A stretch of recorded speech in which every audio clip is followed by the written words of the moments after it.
Assalamualaikum warahmatullahi wabarakatuh. Let me introduce myself. My name is Mochammad Kian Raikan with student ID 418241113. Here, I will discuss you one of the chapter from the book Theories of Human Communication, The Message. Baik, yang pertama, saya akan menjelaskan distanciation. Apa itu distanciation? Distanciation adalah istilah yang berasal dari filsuf Prancis Paul Ricoeur yang digunakan untuk menggambarkan jarak yang muncul antara pembuat pesan dan penafsir pesan. Ketika sebuah pesan, biasanya dalam bentuk teks, dipisahkan dari konteks aslinya. Dengan kata lain, distanciation adalah pemisahan makna dari maksud asli komunikator yang memungkinkan pembaca atau pendengar menafsirkan pesan secara bebas di luar niat awal. Contoh sederhananya, bayangkan kamu membaca puisi dari abad ke-18.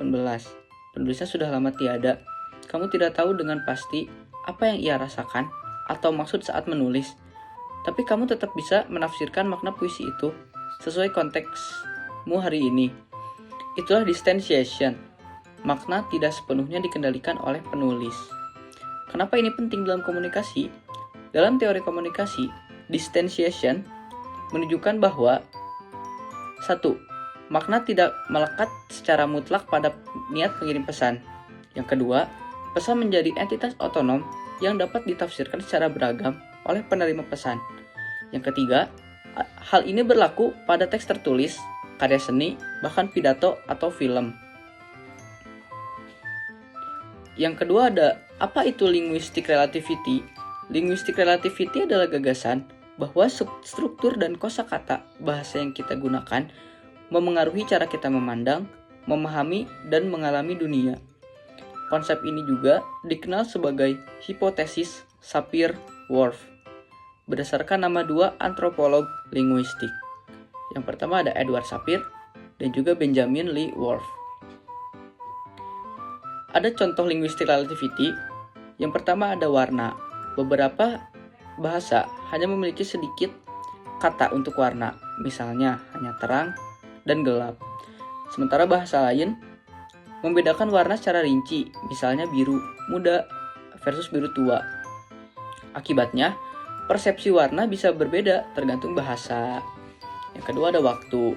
Bahasa Inggris menggambarkan waktu secara linear, past, present, dan future. Bahasa Hopi, suku asli Amerika tidak membagi waktu seperti itu, sehingga pemahaman mereka tentang waktu juga berbeda. Yang ketiga ada gender dalam bahasa. Dalam bahasa yang memiliki gender gramatikal, seperti Perancis atau Jerman, benda-benda bisa dianggap maskulin atau feminim. Dan ini dapat memengaruhi bagaimana benda itu diasosiasikan atau digambarkan. Dan yang ketiga ada language and gender. Topik ini mengeksplorasi bagaimana laki-laki dan perempuan menggunakan bahasa secara berbeda dan bagaimana bahasa mencerminkan serta memperkuat perbedaan dan ketimpangan gender dalam masyarakat.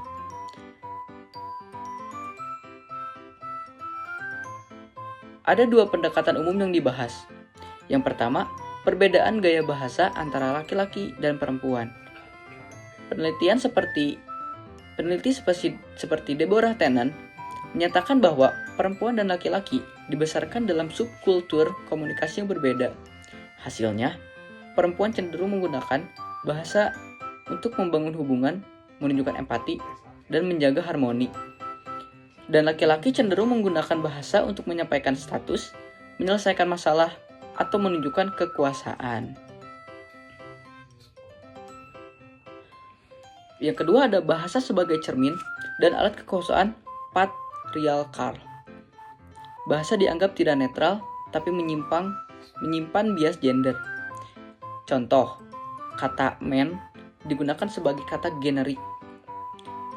Terus ada penggunaan bentuk maskulin sebagai default dalam banyak bahasa. Stereotype gender diperkuat melalui cara bahasa menyusun makna. Misalnya bossy untuk perempuan, assertive untuk laki-laki. Tokoh-tokoh seperti Cheris Kramare menunjukkan bahwa Kelompok-kelompok subordinat seperti perempuan seringkali tidak memiliki kekuatan untuk mendefinisikan pengalaman mereka sendiri melalui bahasa. Thank you for your attention. I hope all the information I share is useful for you. See you next time.